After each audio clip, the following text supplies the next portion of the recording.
बस लो।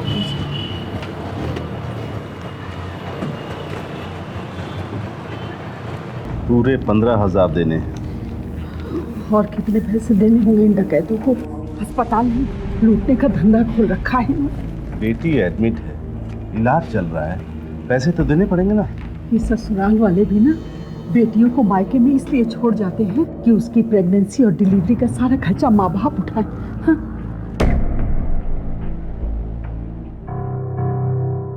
15 दिन हो गए हमारी श्रेया को एडमिट किए हुए, पैसा भी डिपॉजिट किया जा चुका है, फिर आप लोगों से डिस्चार्ज क्यों नहीं कर रहे हैं? मामूली सा पाँव ही तो फिसला था ना, लूट मचा रखी आप लोगों ने। ऐसा कुछ भी नहीं है माँ जी। तो कैसा है? आप चिंता मत कीजिए, वो जल्दी ठीक हो जाएंगे। डॉक्टर साहब ऐसी क्या लाइलाज बीमारी हो गई हमारी श्रेया को? देखिए कुछ केसेस में ऐसा होता है कि माँ जी आप परेशान मत होइए ना, श्रेया का इलाज यहाँ बहुत अच्छे तरीके से हो रहा है और डॉक्टर साहब तो हमें अच्छे डिस्काउंट्स भी दे रहे हैं। आप परेशान ना हो, काफ़ी पुरानी जान पहचान है इनसे। और हॉस्पिटल के खर्चे की चिंता ना करें, हॉस्पिटल का जो भी खर्च होगा वो मैं दूंगा। बीमारी, इलाज, हॉस्पिटल, डॉक्टर, ये सब हमारी जिंदगी से जुड़े हुए हैं। कभी ना कभी किसी न किसी तरह से हमारा इनसे वास्ता पड़ता ही रहता है। श्रेया अपने गर्भ के 8वें महीने में थी और एक छोटे से हादसे ने उसे हॉस्पिटल पहुंचा दिया। लेकिन साधारण सा दिखने वाला यह मेडिकल केस इतना भी सिंपल और सरल नहीं है। जहां एक तरफ श्रेया से इलाज के नाम पर भारी रकम वसूली जाने लगी, वहीं दूसरी तरफ उसके साथ होने वाली गलत घटनाओं से सभी नावाकिफ हैं या शायद समझ नहीं पा रहे हैं। लेकिन इतना जरूर है कि इलाज के नाम पर श्रेया के साथ जो भी हो रहा है वो रूह को थर्रा देने वाला है।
क्या हुआ? तबीयत तो ठीक है ना? कुछ ठीक नहीं है, बहुत घबराहट हो रही है और डर भी लग रहा है। क्यों? डर क्यों लग रहा है तुमको? और वैसे भी अब तुम अकेली थोड़ी ना हो, यह है ना तुम्हारा नया बॉडीगार्ड। क्या हुआ? कुछ नहीं, वॉशरूम जाना है। अच्छा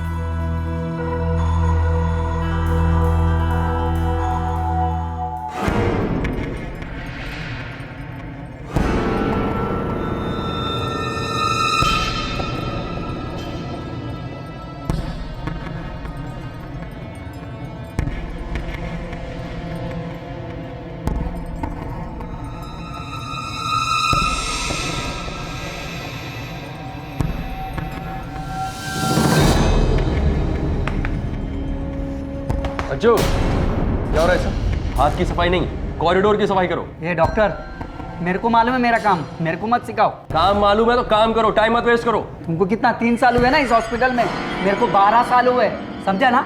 मेरे को मत सिखाओ। क्या? काय नाही, मला शिकवतो।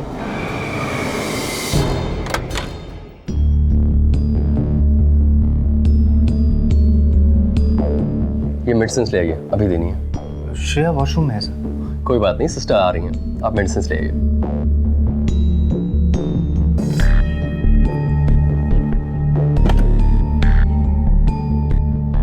निखिल, गुड मॉर्निंग, कैसी हैं आप? आइए। प्लीज। ठीक है, मैं ठीक हूँ।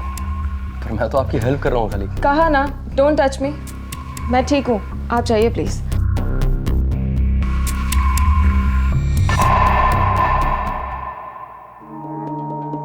अरे माँ, अरे कीर्ति, अच्छा हुआ तू आ गई। मैं तो आ गई, अपनी क्वीन विक्टोरिया कहाँ है?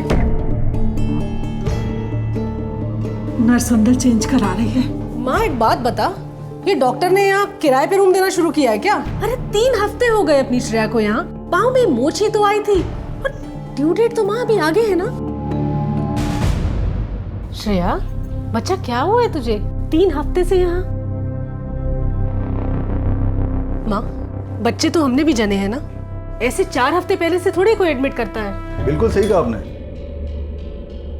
आप श्रेया की बड़ी बहन कीर्ति। डॉक्टर, इतने दिन से क्यों एडमिट करके रखा है इसे, बताएंगे आप? Young lady, good morning. नींद आई रात को? Doctor Singh, would you please से समथिंग? हुआ क्या है श्रेया को और कितने दिन और रखना है यहाँ पर? अगर ये अपना ख्याल नहीं रख पाती तो हमें इसका ख्याल रखना पड़ेगा ना। मतलब रीजन क्या है इसे यहाँ रखने का? कॉम्प्लिकेशंस। 34th वीक है। 8वें महीने में इस तरह से गिरने से क्या होता है ये आपको बताने की जरूरत नहीं है। आपने भी बच्चे डिलीवर किए हैं ना। Now would you please excuse अस, मुझे इन्हें चेक करना है।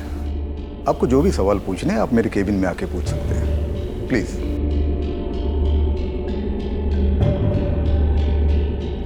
चलो माँ। Nurse, gloves.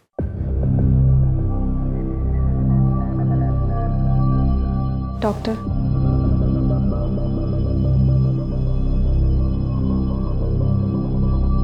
हितेन, वो 216 नंबर के पेशेंट की सोनोग्राफी रिपोर्ट आई होगी, जाके जरा चेक करो। ठीक है सर। सॉरी डॉक्टर, मैं हितेन के प्रेजेंस में कंफर्टेबल फील नहीं करती हूँ बिल्कुल भी। No issues, I understand. Thank you. बेटा कीर्ति देखो, डॉक्टर सिंह हमारे फैमिली डॉक्टर हैं। 15-20 सालों से हम उन्हें जानते हैं। पर अंकल, फिर भी कोई इतना बेटा तुम खामखा टेंशन ले रही हो। वो एक खानदानी डॉक्टर है, बहुत ही ज़हीन आदमी है, तुम बिल्कुल चिंता मत करो।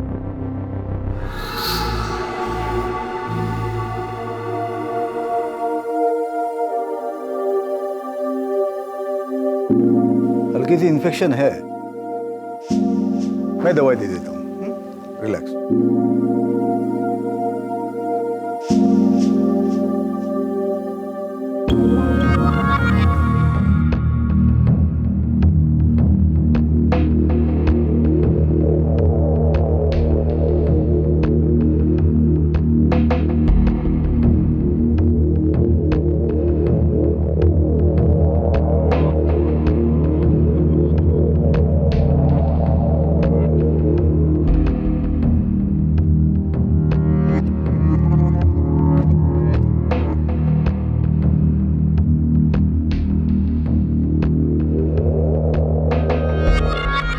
देखिए, टेस्ट रिपोर्ट तो आ गई है। थोड़ी सी कॉम्प्लिकेशंस है। बच्चे को ऑक्सीजन ठीक से नहीं मिल रही है, हार्ट बीट फ्लिकर हो रही है उसकी। तो आज रात तक वेट करते हैं, अगर नॉर्मल डिलीवरी हो जाए तो अच्छा है। वैसे हमने आईवी से ऑक्सीटोसिन शुरू किया है, जिससे लेबर पेन होने में मदद होगी। लेकिन कल तक अगर पेन नहीं हुआ तो सी सेक्शन करना पड़ेगा। Let's hope for the best. कल मिलते हैं।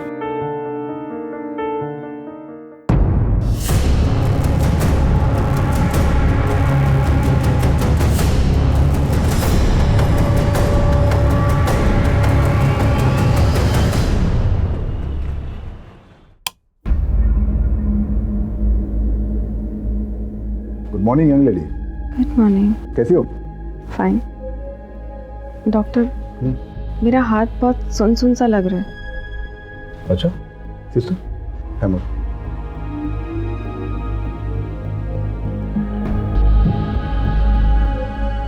कुछ फील हो रहा है?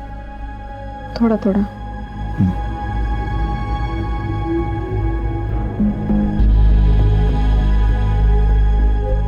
फील हो रहा है? नहीं डॉक्टर, कुछ भी फील नहीं हो रहा है। सिस्टर, डोंट वरी, सब ठीक हो जाएगा। ये सब कॉम्प्लिकेशंस की वजह से है।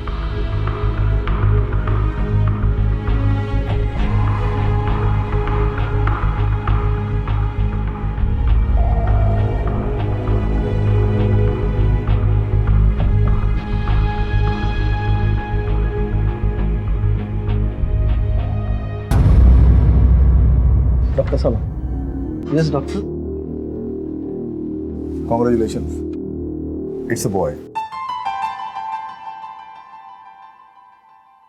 But कॉम्प्लिकेशंस थोड़ी सी बढ़ गई है। क्या हुआ डॉक्टर? बच्चा रो नहीं रहा था, बच्चे के लंग्स काफी वीक है, तो हमने उसे NICU में शिफ्ट कर दिया। हाँ, और श्रेया को भी हमने ICU में शिफ्ट कर दिया। डोंट वरी, सब ठीक हो जाएगा। See you.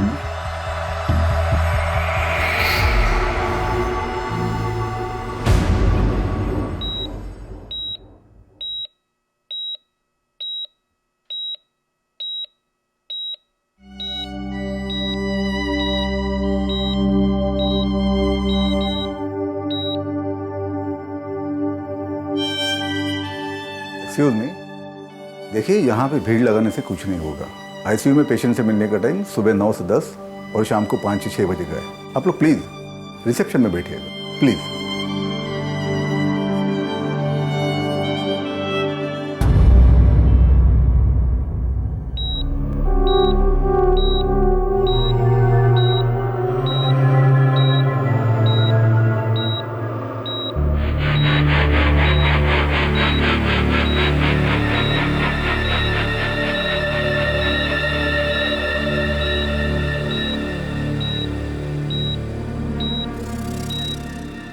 निखिल, कीर्ति दीदी, निखिल, कीर्ति दीदी।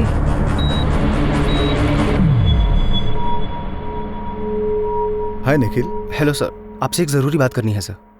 श्रेया के कमरे में कल कोई घुस गया था और कुछ करने की कोशिश कर रहा था। ICU में? हाँ। It's not possible. Is sure? Yes sir. लगा होगा, मेडिसिन की वजह से ऐसे डिल्यूशंस होते हैं काफी टाइम। पर ऐसा डिल्यूजन हो कैसे सकता है डॉक्टर?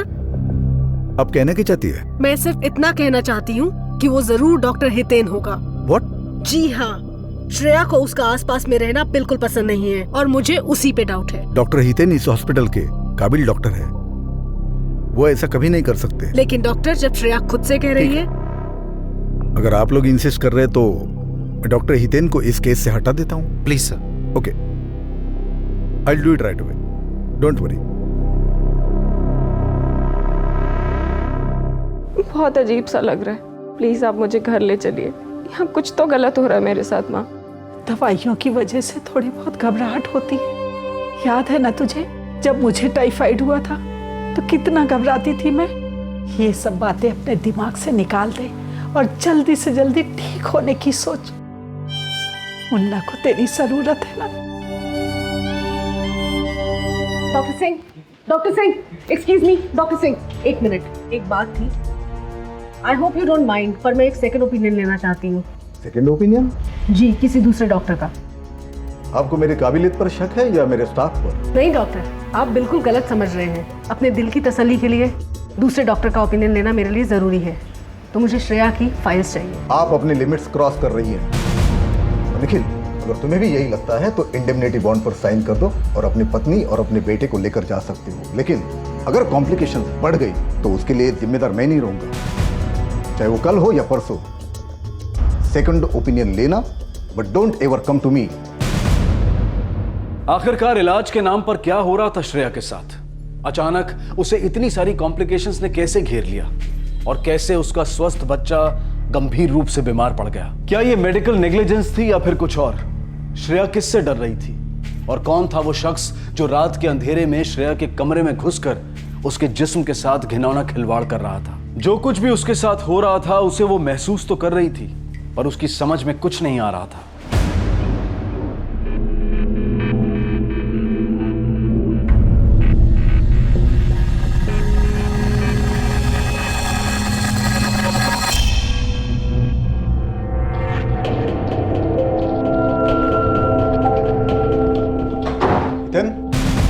क्या कर रहे हो यहाँ पर?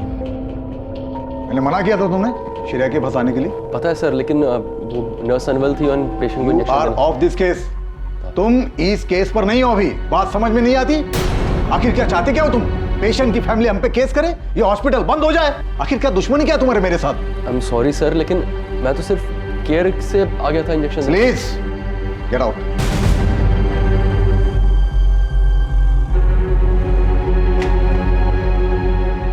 आइंदा श्रेया के आसपास भटकना भी मत।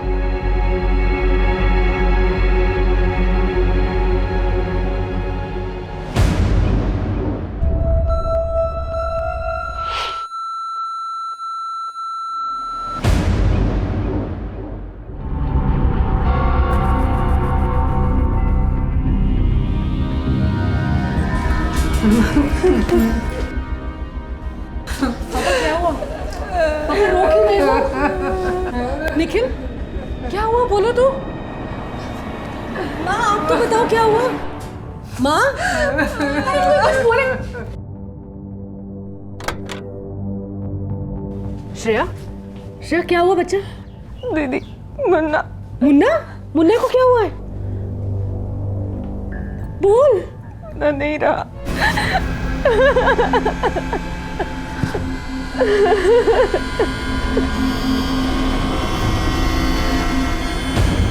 कीर्ति जी, आप इतनी श्योरिटी के साथ कैसे कह सकती हैं कि आपकी बहन के साथ गलत हो रहा है और उसके बच्चे को मार दिया गया है? मेरी बहन 8वें महीने में एक छोटी सी चोट के लिए उस हॉस्पिटल में एडमिट होती है और फिर घर वापस ही नहीं आती।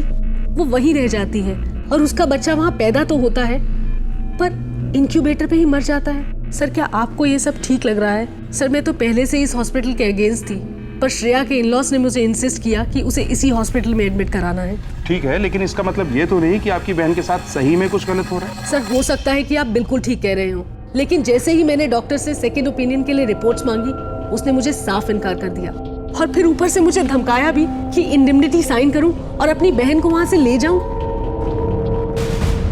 देखिए, ऐसी बात नहीं है। कीर्ति जरा सी ओवर प्रोटेक्टिव हो रही है। मैं उसकी मानसिक स्थिति समझ सकता हूँ, मुझे सहानुभूति है उससे। डॉक्टर साहब, बच्चे की मौत कैसे हुई? सांस बंद होने से। और सांस बंद होने की वजह?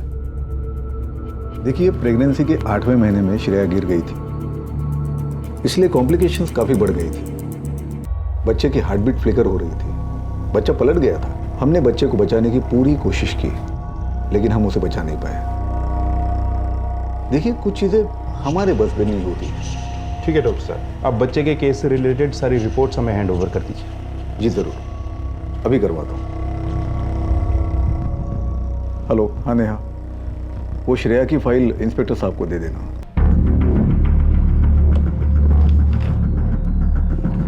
Thank you.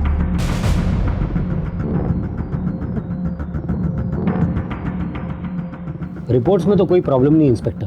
बच्चा ब्रीदिंग प्रॉब्लम के साथ पैदा हुआ और उसी की वजह से उसकी मौत भी हुई। डायग्नोसिस और लाइन ऑफ ट्रीटमेंट एकदम करेक्ट है। डॉक्टर, आप एक बार फीटस रिपोर्ट भी तो चेक कीजिए। 8 महीने तक तो सारी रिपोर्ट्स ठीक थी, फिर क्या हुआ? बच्चे को तो नॉर्मल पैदा होना चाहिए था। देखिए, मैं आपकी परेशानी समझ सकता हूँ, पर कॉम्प्लिकेशंस हो जाती हैं कभी कभी।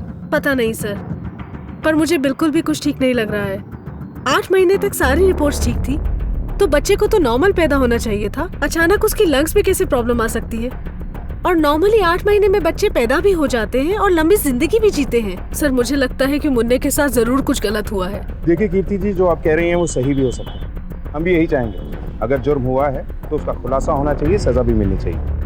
लेकिन ये तभी हो सकता है जब बच्चे का पोस्टमार्टम हो। उसके लिए हमें बच्चे के पेरेंट्स की परमिशन की जरूरत है। हम तभी कुछ कर पाएंगे।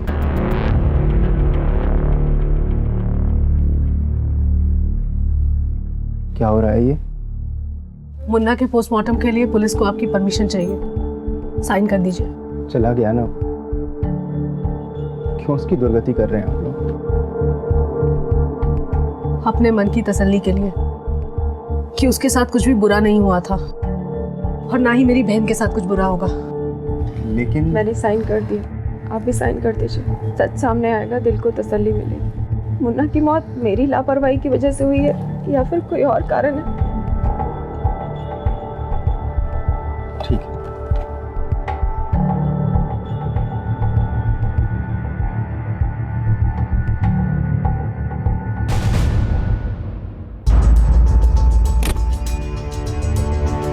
सर, श्रेया के बेटे की पोस्टमार्टम रिपोर्ट आ गई है। उसकी मौत प्रॉपर ऑक्सीजन ना मिलने की वजह से हुई थी। उसके लंग्स काम नहीं कर रहे थे, जिसकी वजह से उसे ब्रीदिंग प्रॉब्लम भी था। ब्रेन और बाकी वाइटल ऑर्गन्स भी ठीक से फंक्शन नहीं कर रहे थे सर। उसके मोटर फंक्शंस भी ठीक से डेवलप नहीं हुए थे, जिसकी वजह उसकी माँ को दी गई एनेस्थीसिया या पैथोडिन और मॉर्फिन जैसे ड्रग्स हैं। पर सर ये सब तो प्रेगनेंसी में देना मना है। बिल्कुल। फिर श्रेया को ये दवाइयाँ किसने दी होंगी? तुम हॉस्पिटल से उसके मेडिकल की फाइल की कॉपी लाए थे? हाँ सर। लेके आओ। सर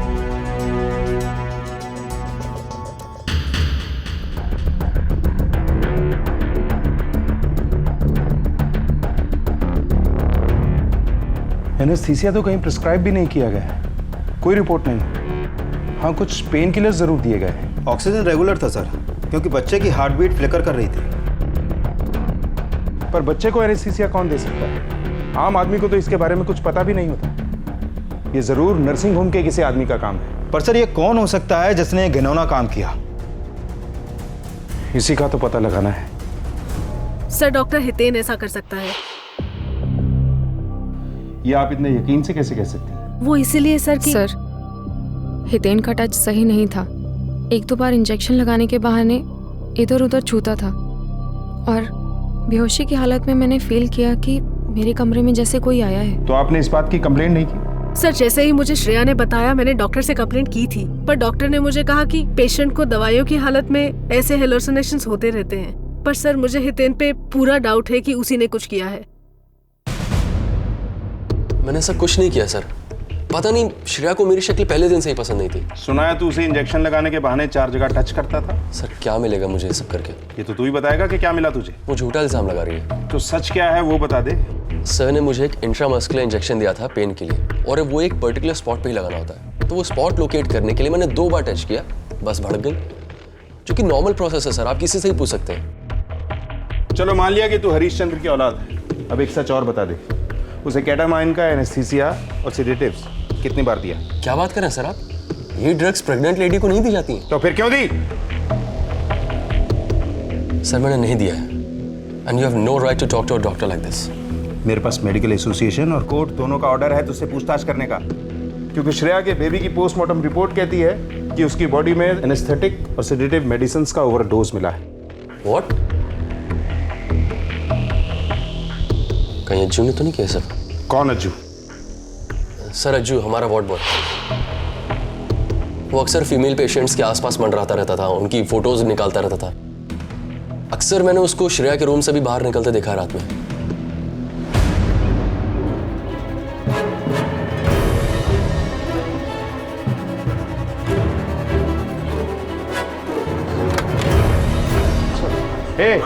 क्या हो रहा है? क्या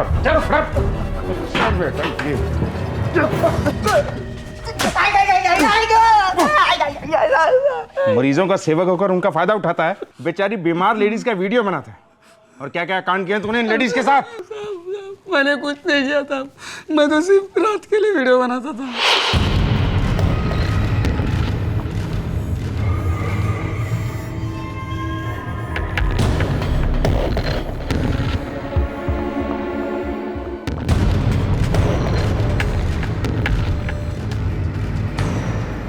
माँ बहनों का वीडियो बनाने का बड़ा शौक है ना तुझे? मैं बनाता हूँ तेरा। इंजेक्शन देना आता है?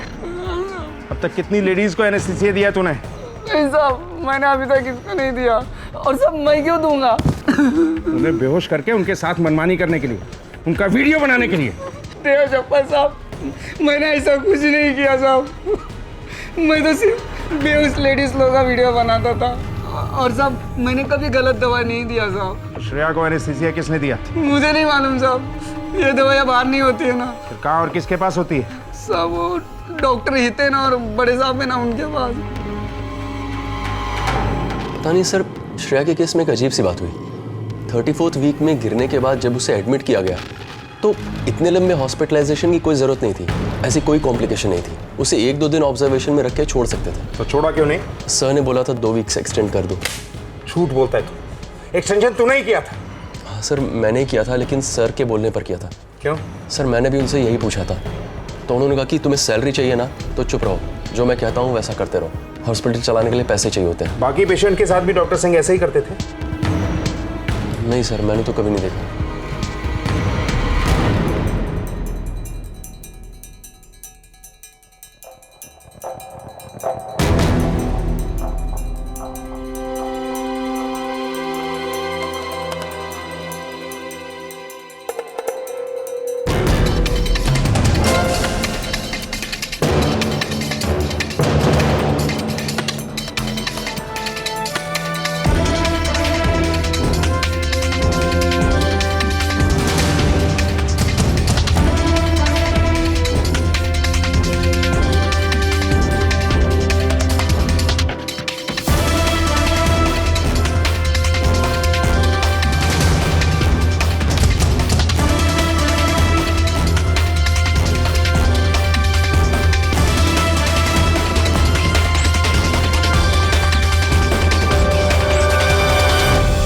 डॉक्टर साहब चलिए, बहुत हो गया, लेके जाओ इन्हें।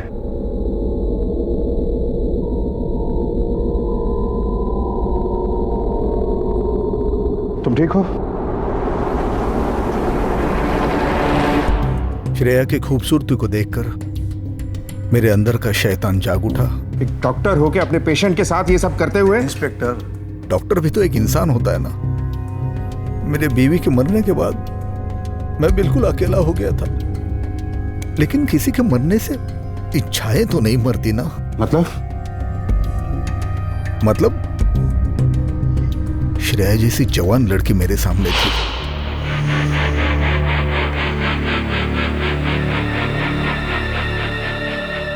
मैं खुद को रोक नहीं पाया। मैंने उसे इलाज के बहाने हॉस्पिटल में ही रोक लिया।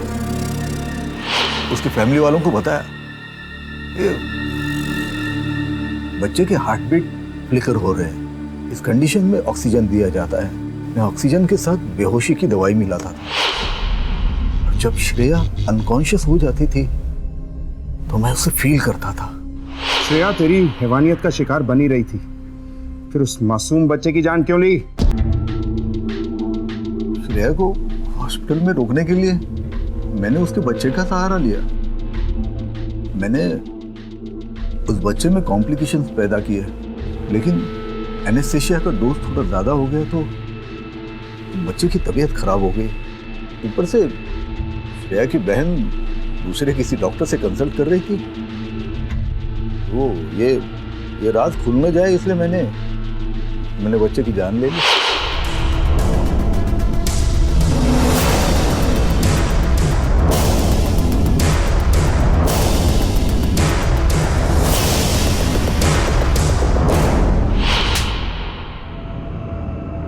डॉक्टर के नाम पे ही विश्वास होता है, लेकिन तुम विश्वासघाती हो, रेपिस्ट हो, हत्यारे हो, जाने क्या क्या हो। I'm not a rapist! I'm not a rapist!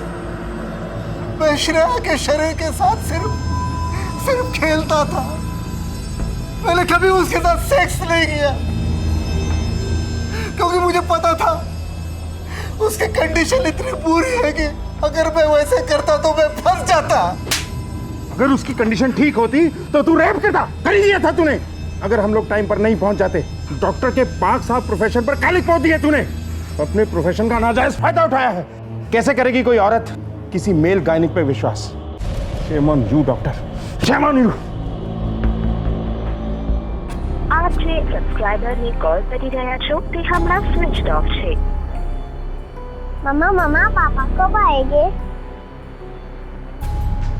आ जाएंगे बेटा।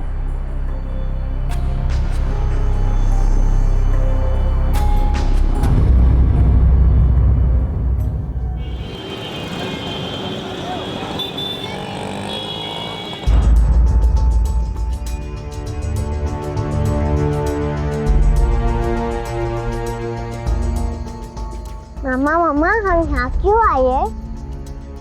बेटा आपके पापा को ढूंढने आए हैं। हम मिल जाएंगे पापा। हाँ बेटा मिल जाएंगे पापा।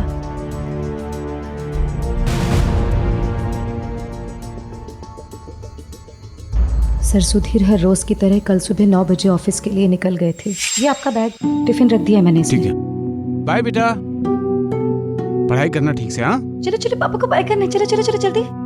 बाय बाय बाय कर दो, फ्लाइंग किस कर दो जल्दी से। फ्लाइंग किस जल्दी से। बाय। सर सुधीर रोज 8-9 बजे रात तक घर लौट आते थे, लेकिन अब तक घर नहीं लौटे। उनका फ़ोन भी स्विच ऑफ आ रहा है। मैंने ऑफिस में उनके दोस्तों को भी फ़ोन लगा कर पूछा, लेकिन किसी को कुछ नहीं पता। इससे पहले भी कभी ऐसे बिना बताए गायब हुए? जी नहीं। आपके पास कोई कॉल आया, मतलब फिरौती के लिए या फिर धमकी भरा? नहीं।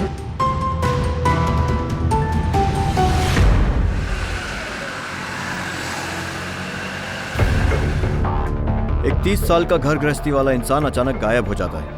अब या तो किसी से दुश्मनी थी और गायब करवा दिया गया, और या फिर अपनी मर्जी से कहीं चला गया। सर अगर अपनी मर्जी से चला भी गया है तो कोई तो वजह होगी। अपनी मर्जी से गया है या गायब किया गया है, लेकिन दोनों ही सिचुएशन में मामला संगीन है। एक काम करो, इसकी मोबाइल लोकेशन ट्रैकिंग पे डालो, पता करो इसकी लास्ट लोकेशन क्या थी। सर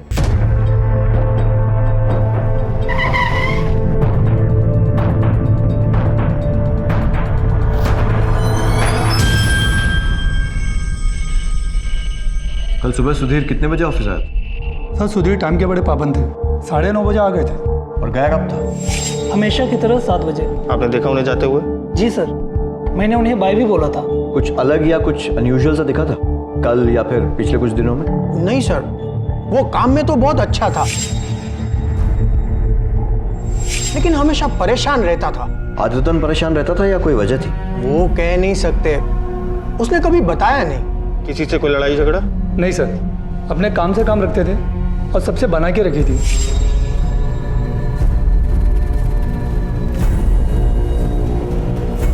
ऑफिस से निकलने के बाद वो कैसे जाते थे? साहब वो पिछले कई दिनों से तो अपनी कार लेकर आते थे, लेकिन पिछले हफ्ते से वो ऑटो से आ रहे थे और जा रहे थे।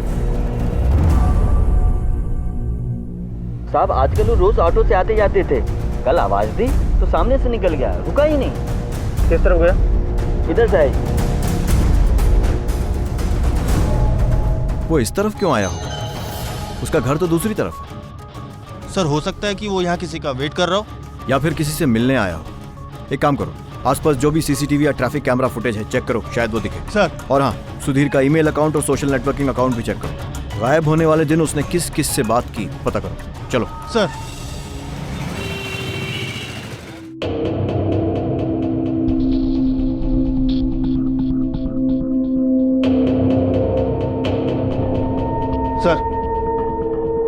सर सुधीर जिस दिन गायब हुआ उस दिन उसने फोन पर जिससे बात करी थी उन सबसे बात कर ली, उसके ईमेल्स, सोशल नेटवर्किंग प्रोफाइल्स सब चेक कर ली, और उस दिन उसका ऑफिस से निकलने के बाद किसी से मिलने का प्रोग्राम नहीं था। उसका मोबाइल फोन लोकेट हुआ? नहीं सर, फोन स्विच ऑफ जा रहा है।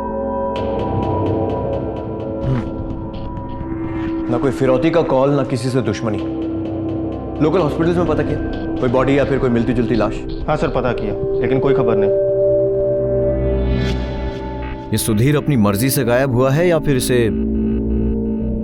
ऑफिस वाले भी कह रहे थे कि काफी परेशान रहता था। अब इसके गायब होने की वजह जानने के लिए इसकी परेशानी का कारण जानना बहुत जरूरी है, और वो इसके घर से ही पता लगेगा। चलो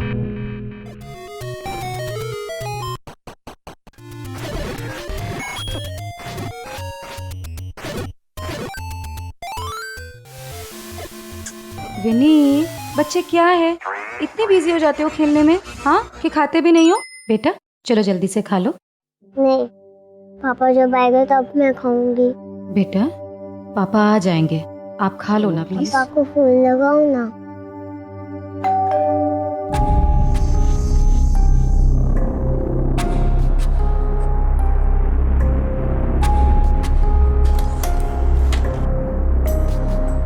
जी इंस्पेक्टर साहब। ऑफिस से पता चला है कि सुधीर काफी परेशान रहता था, कोई खास वजह? जी आदत थी, हर छोटी मोटी बात पे बहुत परेशान हो जाते थे। अच्छा, पिछले कुछ दिनों में कुछ हुआ था, कुछ घटना वगैरह जिसकी वजह से टेंशन हुआ? नहीं सर, वो तो अपने ऑफिस की कोई भी बात घर पे नहीं शेयर करते थे।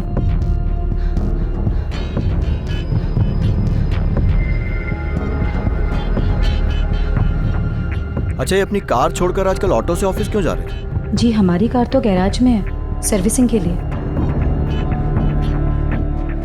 सर कार लेके तो नहीं भागा? उस गैराज का एड्रेस मिल सकता है? जी सर।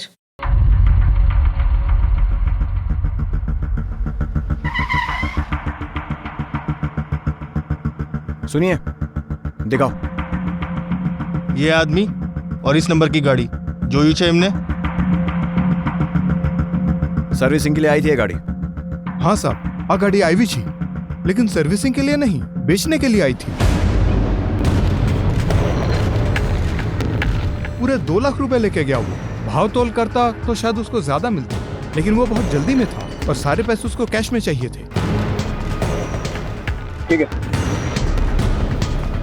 सुधीर को अचानक इतने पैसों की जरूरत क्यों पड़ गई? हाँ सर, पैसे की बात तो उसकी बीवी ने भी नहीं बताई। कोई तो ऐसा होगा जिसे कुछ ऐसा मालूम है जिसकी अब तक किसी को खबर नहीं। पता लगा। Right sir. Excuse me. Yes sir. Sudhir Desai, जानते हैं इन्हें? हाँ, सुधीर बहुत अच्छी तरह से जानते हैं। पिछले 10 साल से हमारे साथ यही बिल्डिंग में रह रहा है। पिछले कुछ दिनों से काफी परेशान चल रहे थे, कुछ आइडिया है क्यों? परेशान तो रहेगा ही ना सर। पिछले हफ्ते ही 307 पे जो सोलंकी रहती है ना, उसके साथ बहुत बड़ा झगड़ा हुआ था। एक नंबर का चोर मानस है साहब। 3 महीना पहले 1 लाख रुपया लिया था, अभी तक नहीं दिया। हर टाइम कोई नया बहाना निकालता है। मेरा ही मिस्टेक हो गया, उसके पर भरोसा ही नहीं करना चाहिए था। आखिरी बार कब मिले थे उससे? अभी पिछले हफ्ते मिला था। जब भी मुझे देखता है नजर बचा के चला जाता है, फोन नहीं लेता है मेरा।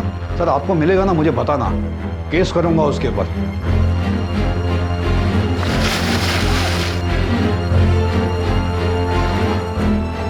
सर सुधीर ने ऑफिस में से तो बहुत बार लोन लिया है, समझो ना, हमेशा कर्जे में ही रहता था। 1 मिनट, ये देखिए, अभी गए हफ्ते ही उसने 2 लाख रुपया लिया है और 1 महीने पहले तो उसने 1.5 लाख रुपया लिया है। कभी कुछ चुकाया नहीं? नहीं सर, वैसे तो वो बहुत शरीफ और खुददार आदमी था। उसने अपनी सैलरी से आधे से ज्यादा पैसा चुकाने के लिए पहले ही बोल दिया था, लेकिन कुछ समय पहले उसने रिक्वेस्ट की थी कि उसके पैसे काटे न जाए। सुपरवाइजर था ना वो? हाँ। तो हीरो के लेन देन में कोई गड़बड़? नहीं सर, वैसे तो वो बहुत शरीफ है, इसीलिए तो हम उस पर बहुत विश्वास करते थे। अच्छा, कभी उसने लोन लेने की वजह बताई? नहीं सर, कभी बताया नहीं। हाँ, पर एक बार उसको फोर्स किया था तो उसने बोला कि पर्सनल मैटर है। थैंक यू साहब। पहले एडवांस में पैसे देते थे सुधीर साहब, इधर महीने भर से सब उधार खाता। बहुत बकाया है उस परिवार पे। जब से सुधीर गए हैं तब से अपने पापा के आने का इंतजार कर रही है विनी। अपने पापा की गाड़ी की आवाज दूर से ही पहचान लेती है। पर गाड़ी तो बेच दी सुधीर ने। क्या? जी हाँ, आपके ऊपर वाले सोलंकी जी से 1 लाख, अपने ऑफिस से कई लाख, काफी सारा कर्जा लेकर रखा था उसने। कार बेच दी, कर्जा ले रखा था? आपको कभी कुछ बताया नहीं उसने? नहीं। आप लोगों की कुछ फाइनेंशियल प्रॉब्लम थी? जी, सुधीर अपनी नौकरी से थक गए थे और अपना खुद का बिजनेस शुरू करना चाहते थे। करीब 1 साल से वो इसी कोशिशों में लगे थे और ये भी बता रहे थे कि अपनी सैलरी से कुछ बड़ा हिस्सा वो अपनी उस बिजनेस के लिए रख रहे हैं। कुछ बड़ा करना था उन्हें। किस चीज का बिजनेस करना था? अकेले या फिर किसी के साथ पार्टनरशिप में? मुझे नहीं पता, क्योंकि वो सारी बातें घर पर नहीं बताते थे। अच्छा, अपने सारे कागज पत्र मतलब डॉक्यूमेंट्स कहाँ रखते हैं? जी, अंदर कमरे में। हम लोग देख सकते हैं? जी बिल्कुल, आइए।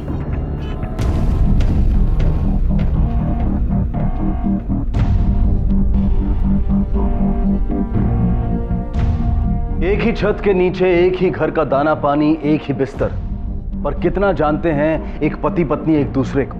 इस तेज रफ्तार जीवन में हम अपनी जिंदगियों में इतने उलझे पड़े हैं कि कहां किसी के पास फुर्सत है जीवन की बारीकियों को समझने की, परखने की। कहां फुर्सत है उन चेतावनी भरे संकेतों को देखने की जो आने वाले खतरे की ओर निरंतर इशारा कर रहे हैं। मिसाल के तौर पर क्या आप जानते हैं कि आपका कोई अपना बहुत प्यारा इस वक्त कहां है, क्या कर रहा है, किस अवस्था में है?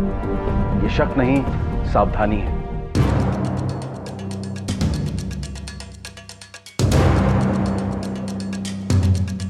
बिजनेस का तो कोई नामो निशान नहीं इन कागजों में। सर सुधीर के अकाउंट में इस वक्त 3,700 रुपए और ज़्यादातर कैश विड्रॉल। और उधार उसने लाखों का लेकर रखा था। खर्च का किए इतने पैसे? हाँ सर, और वो घर पे भी पूरी सैलरी नहीं दे रहा था। ऑफिस से उधार, पड़ोसियों से उधार, दोस्तों से उधार। किया क्या इतने पैसों का? बिजनेस तो कहीं दिख नहीं रहा है। सर बिजनेस वाली बात झूठी भी तो हो सकती है। हो सकता है उसकी बीवी झूठ बोल रही हो सकता है सुधीर पैसे किसी अय्याशी में या फिर किसी लड़की पर उड़ा रहा हो। सर एक लड़की है हमारे स्टाफ में, श्वेता धोलकिया, उसकी और सुधीर की बहुत बनती थी। सर हम दोनों सिर्फ दोस्त थे, उसके अलावा कुछ नहीं थे। वो और मुझ पर पैसे लुटाए, उल्टा मुझसे पैसे लेके जाता था। क्यों? सर बोलता था कुछ फैमिली प्रॉब्लम है।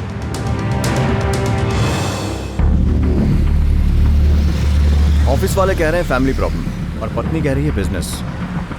ये आदमी मुझे कुछ ठीक नहीं लग रहा।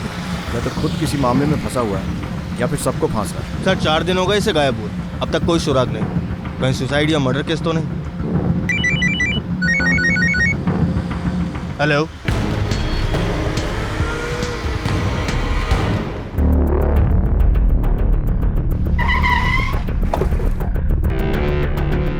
सोसाइटी के गेट पे एक बंदा खड़ा हुआ था, वो ठीक सुधीर की तरह लग रहा था। सुधीर, सुधीर! आपको पूरा यकीन है कि वो सुधीर ही था? सर जी वो लाइट कम थी ना, इसलिए मैं देख नहीं पाया, लेकिन फिर भी मैंने उसे आवाज दी। लेकिन बंदा आवाज सुन के इस कदर भागा, सामने गली में जाके नुक्कड़ पे मुड़ गया। ठीक है, थैंक यू। सुधीर नाम सुनकर भागा, मतलब सुधीर ही होगा। सर अपनी मर्जी से भागा होगा, इतनी उधारी भी तो थी। लेकिन अगर अपनी मर्जी से भागा है तो वापस क्यों आया? सर हो सकता है अपनी फैमिली को लेने आया हो। एक काम करो, तुम दोनों पीछे गली में चेक करो और तुम दोनों सोसाइटी की सीढ़ियां और कॉरिडोर चेक करो। चलो।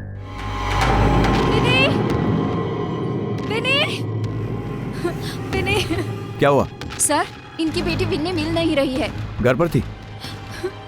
सर नीचे बच्चों के साथ खेलने आई थी। 1 घंटे से पूरी सोसाइटी ढूंढ मारी, लेकिन मेरी विनी नहीं मिली। अभी 1 घंटा पहले आपसे कोई मिलने आया था? सुधीर? सुधीर को देखा है किसी ने यहाँ पर? देखा? नहीं सर, सुधीर तो घर पे आया ही नहीं और मेरी विनी भी नहीं मिल रही है मुझे। कहाँ चली गई मेरी बेटी?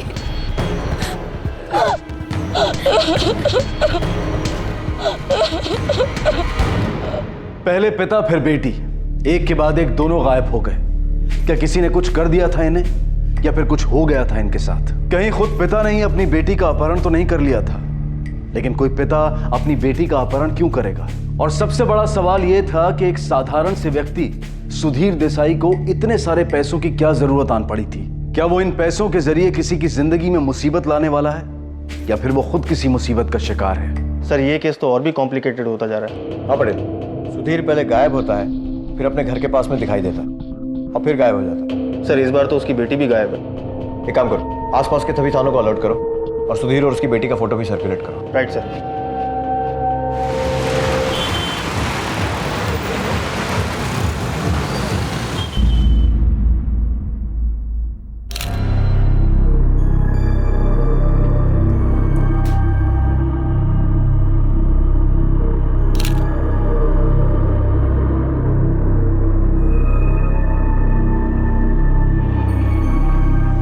कोई जानता है इन्हें? सर ये तो शीतल जी हैं, डाइवोर्सी थी, अकेली ही रहती थी।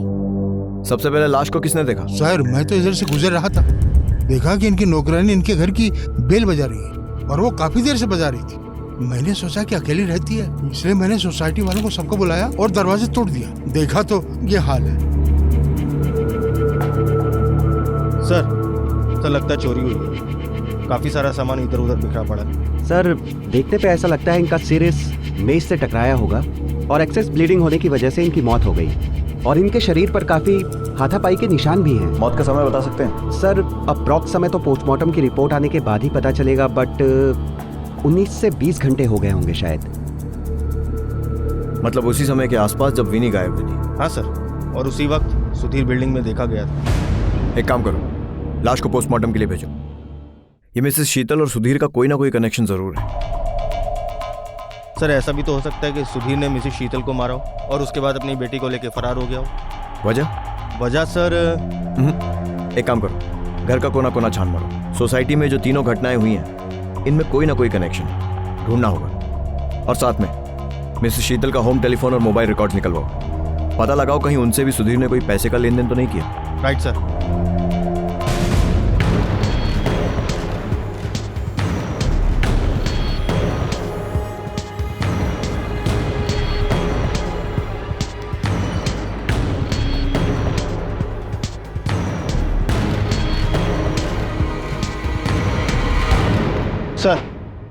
सर सुधीर और मिसेस शीतल के बीच में बैंक अकाउंट के जरिए कोई लेन देन नहीं हुआ, पर सर कॉल रिकॉर्ड के मुताबिक एक बड़ी अजीब बात सामने आई है।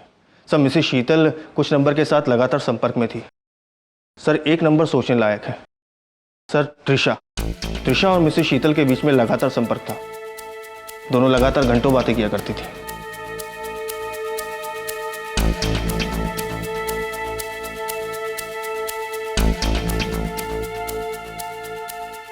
पटेल, 27 मई की शाम को शीतल भट्ट का मर्डर हुआ, जिस समय त्रिशा अपने घर में थी जब विनी गायब हुई। तो त्रिशा का शीतल के मर्डर से कोई कनेक्शन लग नहीं रहा है। सर सुधीर भी उसी दिन सोसाइटी में देखा गया। हो ना हो उसका कुछ तो कनेक्शन है उसकी बेटी के गायब होने और शीतल मर्डर केस में। कुछ तो पकड़ा था सुधीर और त्रिशा के बीच में, जो त्रिशा हमें बता नहीं रही है या छुपा रही है। पटेल, कहीं ऐसा तो नहीं है कि हस्बैंड वाइफ मिलकर कोई गेम खेल रहे हैं? एक काम करो, सुधीर देसाई का कोई और लॉकर या बैंक अकाउंट है कि नहीं ये पता करो। इतना कैश कहीं तो रखा होगा, क्योंकि घर में तो हमें कुछ मिला नहीं। अब आराम से बात करने का समय खत्म हो गया, थोड़ी सख्ती करनी पड़ेगी। पता करो। सर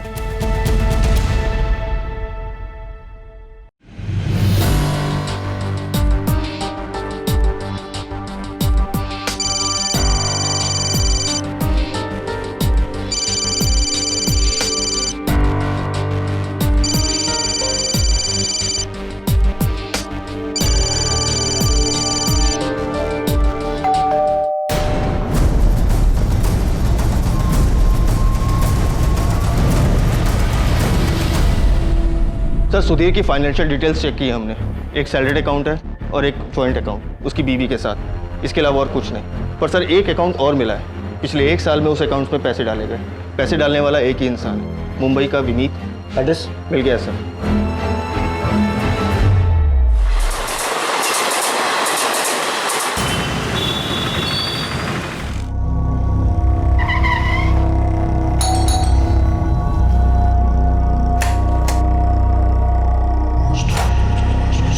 विनीत शाह। जी हाँ। विनी? मैं सुधीर का बचपन का दोस्त हूँ। क्या चल रहा था उसकी लाइफ? कुछ हफ्तों से वो बहुत परेशान था। बहुत कर्जा ले रखा था उसने। शुरू में तो उसने कुछ बताया नहीं सर, बोल रहा था कुछ प्रॉब्लम है, पर एक दिन वो अचानक मुंबई आ गया सर। जिंदगी नर्क कर रखी है उस औरत ने। इतना लालच, पैसे की ऐसी भूख, तुम सोच भी नहीं सकते हो विनीत। बीवी है वो तुम्हारी? क्या बोल रहे हो तुम? ठीक बोल रहा हूँ मैं। इतने लोगों से कर्जा ले रखा है मैंने, तुमसे भी तो लिया है, सब त्रिशा के लिए। अब वो बोल रही कि कुछ भी करो 9 लाख रुपए लेके आओ, नहीं तो क्या? नहीं तो खुद जान दे देगी और मेरी बेटी पिनी को भी झेल के मार देगी। क्या बोल रहे हो तुम? कहां से लाऊं पैसे? मैं गाड़ी बेच दी मैंने, 2 लाख मिले उसको दे दिया। अब नहीं होगा मुझसे, ये सब नहीं होगा मुझसे। मैं इस औरत के साथ नहीं रह सकता। थक गया हूं मैं, पागल हो जाऊंगा। कलकत्ता की जान दे दूं मैं अपने। संभालो अपने आप को।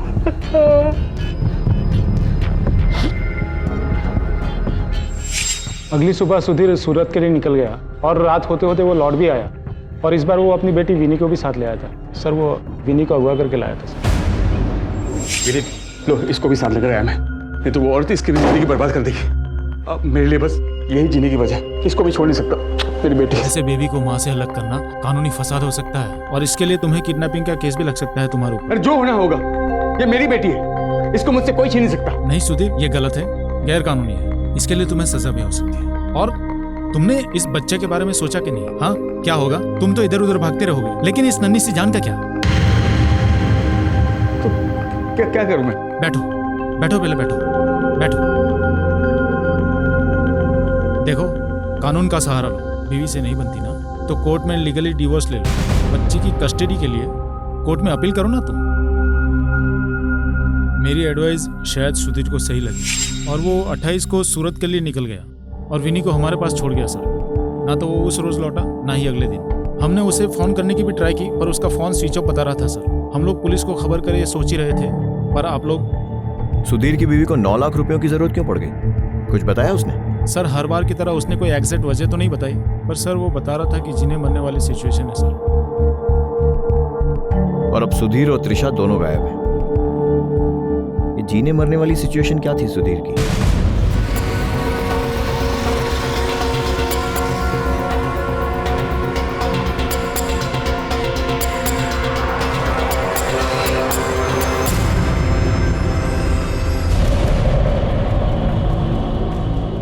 ये कहां चली गई? सुनिए, कहां गई है ये? सर जी, मैंने खबर न थी, पर कल तक तो यही थी ये। घर की तलाशी के लिए सर्च वारंट निकलवाओ। हेलो, हाँ ठीक है, हम लोग आ रहे हैं। सर, मिसेस शीतल भट्ट के घर की तलाशी में उनके घर के पास एक और मोबाइल मिला था। सर, इसमें एक ऐसा नंबर था जिस पर वो घंटों रेगुलर बातें करती थी और सर किसी दिन तो इस नंबर पे 3-4 घंटे में 20-20 बार बातें करती थी।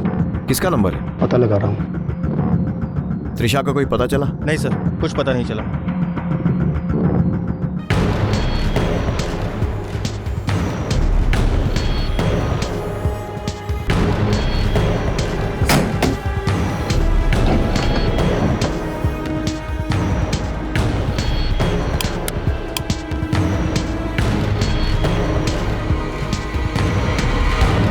सर, 27 को पहली बार सुधीर मुंबई से सूरत आया और उसी दिन विनी गायब हुई। 28 को फिर से वो मुंबई से सूरत आया और उस दिन उसने कुछ देर के लिए अपना फ़ोन ऑन किया था। इसके बाद उसकी लास्ट लोकेशन यही एरिया थी, लेकिन सर उसके बाद से उसका फ़ोन स्विच ऑफ है।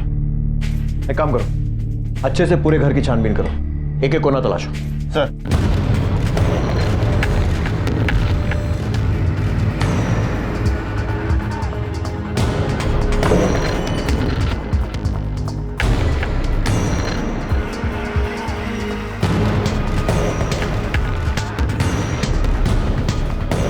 कुछ मिला? नहीं।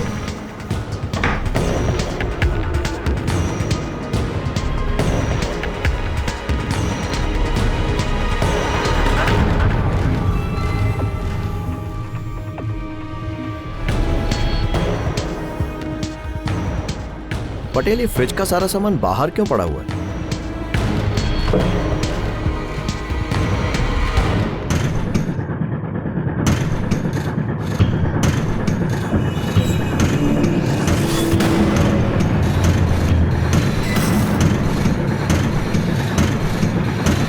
जैसे आकाश में खूबसूरती से घूमता धूमकेतु एकाएक धरती का रुख कर धरती पर गिरकर कहर मचा देता है, वैसे ही इस केस की दिशा सुधीर की लाश मिलने के बाद एकाएक बदल गई। संदेह के घेरे में अब सुधीर नहीं बल्कि उसकी बीवी आ गई। लाश का मिलना, त्रिशा का गायब हो जाना इस केस को एक नई दिशा देने लगा। सर, सुधीर की पोस्टमार्टम रिपोर्ट। सुधीर की मौत 28 को हुई थी, चाकू के गोदने से। Kitchen knife. सर, ये चाकू सर ये घर के बाहर पीछे कूड़ेदान में मिला। हत्या के बाद इसे साफ तो किया गया था, लेकिन फिर भी इस पे से खून के धब्बे गए नहीं। 25 को सुधीर गायब हुआ, जिसकी कंप्लेन त्रिशा लिखवाती है 26 को, और 27 की शाम को मिसेस शीतल की हत्या होती है यहाँ सूरत। 27 को ही सुधीर मुंबई से सूरत पहुंचता है और 27 की शाम को ही विनी गायब होती है। 28 को मिसेस शीतल की बॉडी मिलती है। 28 को सुधीर फिर मुंबई से सूरत आता है जहां उसकी हत्या होती है और उसकी लाश उसके अपने ही घर के रेफ्रिजरेटर में रखी जाती है। और त्रिशा पिछले 10 दिनों से गायब है, पर मुजरिम कितना ही होशियार क्यों ना हो, कोई ना कोई गलती जरूर करता है। ये कितने का है? ये 2 लाख का है मैम। अच्छा, और सेट्स दिखाएंगे? जी। ये वाला कितने का है? ये 1.5 लाख आएगा। और कुछ ऑप्शंस होंगे आपके पास जो लेटेस्ट डिजाइन्स हों?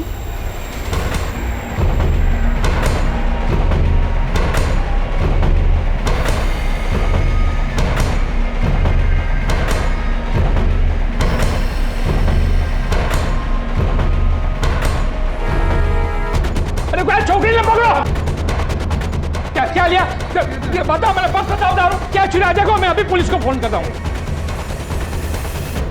सर, मिसेस शीतल जिस नंबर पर लगातार बात करती थी वो ट्रेस हो गया है।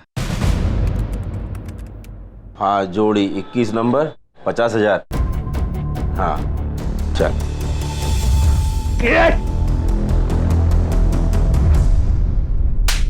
साहब बोल साहब बता बोल साहब। मैं मानता हूँ मेरा सट्टे का धंधा है साहब।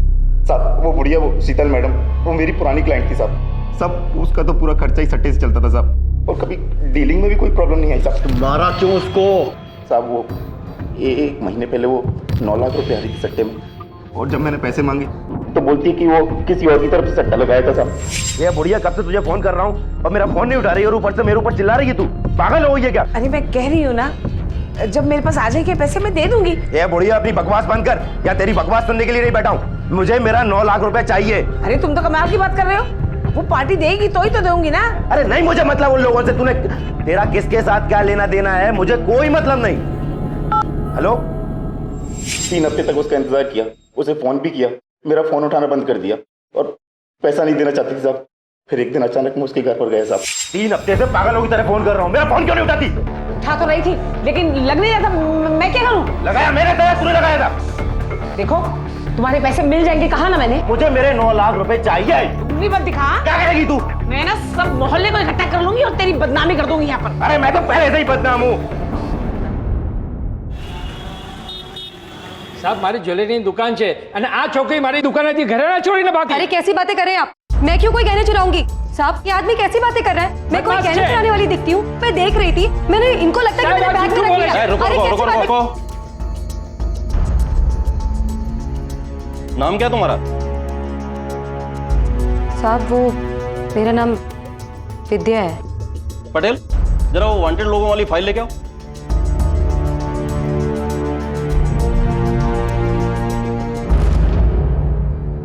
साहब मैंने कुछ नहीं किया है, वो मेरे बच्चे मेरे इंतज़ार कर रहे हैं घर पर।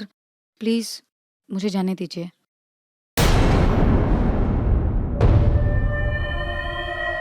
विद्या, त्रिशा देसाई नाम है तुम्हारा। सूरत से अलर्ट जारी हुआ है तुम्हारे नाम पे। वांटेड लोगों की लिस्ट में नाम है तुम्हारा। अरेस्ट करो इसे।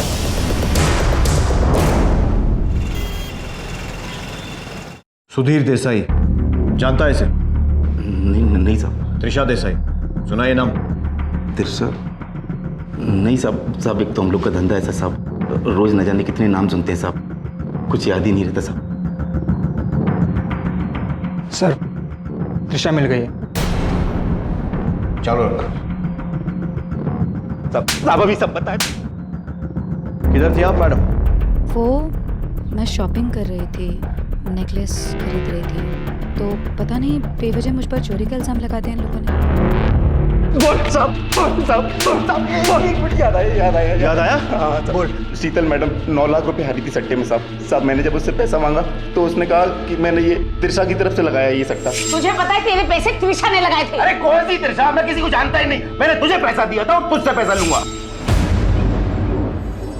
सुधीर की कमाई से सिर्फ घर चलता था। मुझे शौक था अच्छे कपड़े, अच्छे गहने, अच्छा खाना, और उनकी तनख्वाह से ये सब नहीं हो सकता था। फिर एक दिन मुझे मिसेस शीतल मिली किटी पार्टी में।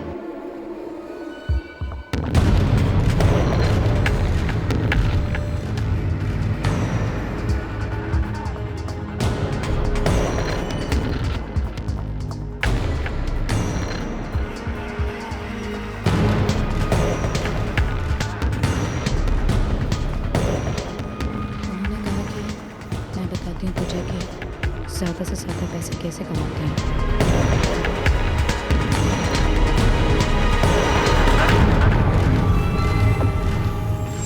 मैंने एक दिन सुधीर को बिना बताए पैसे लगा दिए।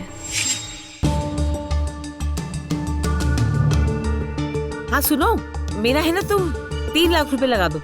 हाँ, जैसे ही पता चल जाए मुझे एकदम बताना, ठीक है? हाँ, लगना चाहिए। हाँ। अरे चिंता मत करो, तुम्हारे पैसे डूबेंगे नहीं। आज तक नहीं डूबे मेरे पैसे। हाँ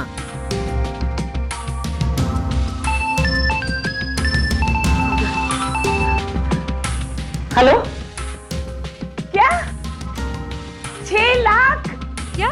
पहले जीती, फिर हार गई, उसके बाद सुधीर से मैंने और पैसे मांगे। हाँ जितेन भाई, आपको पैसा मिल जाएगा। हाँ मैं ऑफिस पहुंच रहा हूँ ना। ठीक है, हाँ ठीक है। सुधीर, मुझे 2 लाख रुपए चाहिए बस। 2 लाख? 2 लाख किस पर? मैं हर सवाल का जवाब देना तुम्हें जरूरी नहीं समझती, समझे तुम? मैंने कहा ना मुझे पैसे चाहिए तो चाहिए बस। अरे पैसा पैसा पैसा शू कर छे? इतने पैसे दिए तुम्हें, करती क्या तुम? मैंने कहा ना मुझे पैसे चाहिए तो मुझे चाहिए बस। ठीक है, देखता हूँ, परेशान मत कर तुम मुझे। पैसे लाए हो? पैसा? कौन सा पैसा? अरे मैंने सुबह कहा था ना कि मुझे 2 लाख रुपए चाहिए। घर में आते जाते सिर्फ पैसा मांगती रहती हूँ। मैंने कब कहा था कि आज ही दूंगा तुम्हें पैसा? अरे इतनी बड़ी रकम इंतजाम करने में टाइम लगता है। बहाने मत बनाओ, मैंने कहा था मुझे मैं बहाना नहीं मार रहा, तुम कभी भी पैसा मांगती हो। मुझे खेलना था, मैंने किसी भी तरह रो धो के सुधीर को कर्जा लेने के लिए कहा और उन्होंने कर्जा लिया, बहुत लिया, बार बार लिया। और एक रोज मैं बहुत बड़ा अमाउंट सट्टे में हार गई, 9 लाख रुपए।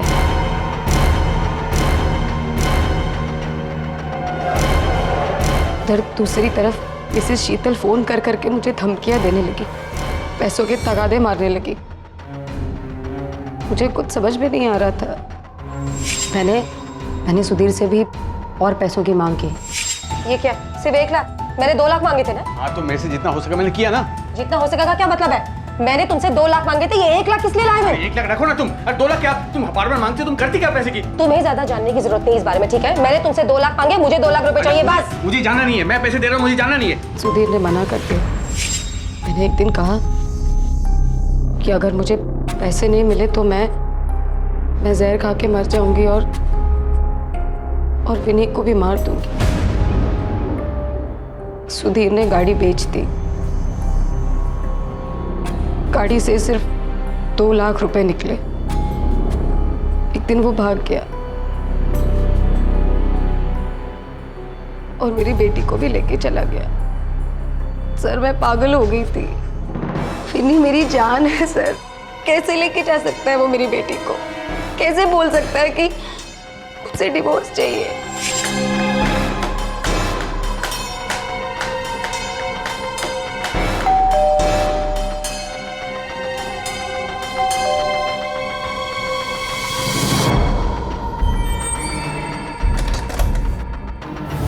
तुम? सुधीर, विनी कहाँ है? सुधीर मैं कुछ पूछ रही हूँ, विनी कहाँ है? सुधीर बोलते क्यों नहीं हो? विनी जहाँ पर भी है ठीक है, तुम्हें उसकी चिंता करने की जरूरत नहीं है। और अब मुझे तुम्हारे साथ नहीं रहना, मुझे डिवोर्स चाहिए। क्या? हाँ, मेरी जिंदगी बर्बाद करके रख दी तुमने, बस अब मैं सहन नहीं कर सकता। सुधीर, सुधीर ये कैसी बातें कर रहे हो तुम? सुधीर मैं वादा करती हूँ सुधीर, मैं दोबारा ऐसा नहीं करूंगी और मैं सट्टा भी नहीं खेलूंगी। I promise.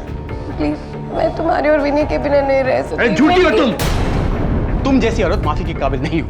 तुम्हें सिर्फ पैसा चाहिए, पैसा। तुम्हारा पति बच्चा सब पैसा है। सुधीर, तुम मेरे साथ ऐसा नहीं कर सकते सुधीर, समझे? नहीं कर सकते ऐसा तुम, समझे? कुछ भी कर सकता हूँ, कुछ भी कर सकता हूँ मैं।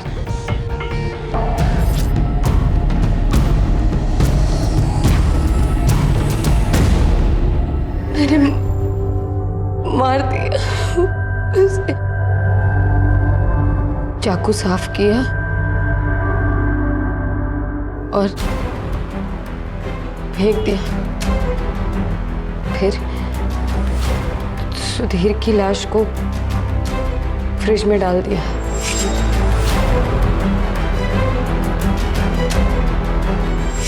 करने क्या वाली थी उसे फ्रिज में रख के? उसको काट के टुकड़े करती और ठिकाने लगा देती। तो लगाया क्यों नहीं फिर उसे ठिकाने? वो उस रोज मिसेस शीतल की लाश मिली थी, हंगामा हो गया था। मुझे मालूम हो गया था कि ये ये सट्टे वाले मुझे नहीं छोड़ेंगे, जान से मार देंगे मुझे। इसलिए मैं घबरा गई थी और घर बंद करके मैं भाग गई। पैसे भी नहीं थे मेरे पास, इसलिए नेकलेस चोरी करने गई थी।